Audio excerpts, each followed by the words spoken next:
Una di minat sa mayong aga, magandang araw at po na nga yung balita sa aking sunod na cheesecake. Tingnan nyo naman, itsura pa lang yummers. Nakagising ko lang pala yan.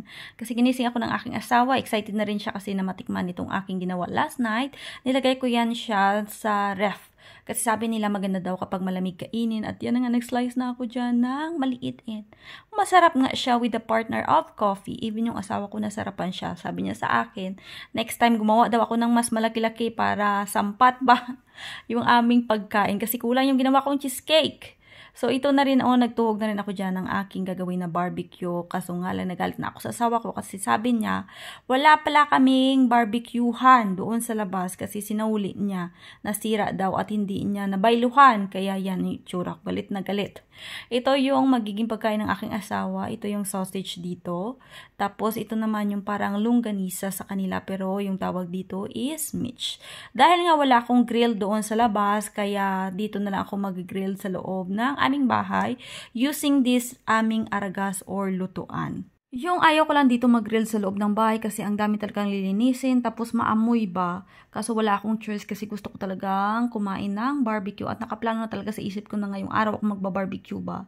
So nilagay ko na dyan yung carnuts or sausage tapos itong mitch. Bali inuna ko kasi ito yung magiging pagkain ng aking yana at ng aking asawa para naman kahit magutom sila, meron akong ihain na pagkain. Meron naman kaming exhaust fan dito sa loob ng aming bahay, kaso nga lang iba pa rin talaga kapag nasa grilled or uling yung ginawa mong pagbabarbecue ba, kasi iba talaga yung kanyang lasa. At yan na nga baligin pa, baliskad-baliskad kung nadira ang akon nga mitch. At dahil nga luto na, so ginkuha ko na siya, ginbutan ko na siya sa plate.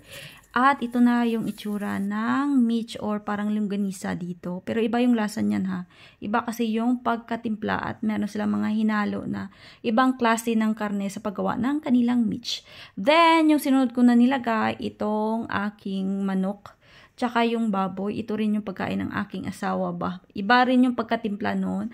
Tapos yung yana, umiyak man siya sa labas kasi gusto niya nang pumasok dito sa akin. Hinahanap niya na, naglagaw sila sa kanyang tatay doon sa may park. Kaso bumalik din agad kasi hindi nga ako kasama. Ito na yung tinuhog ko nga barbecue and I'm so excited para kumain ng barbecue na Filipino style.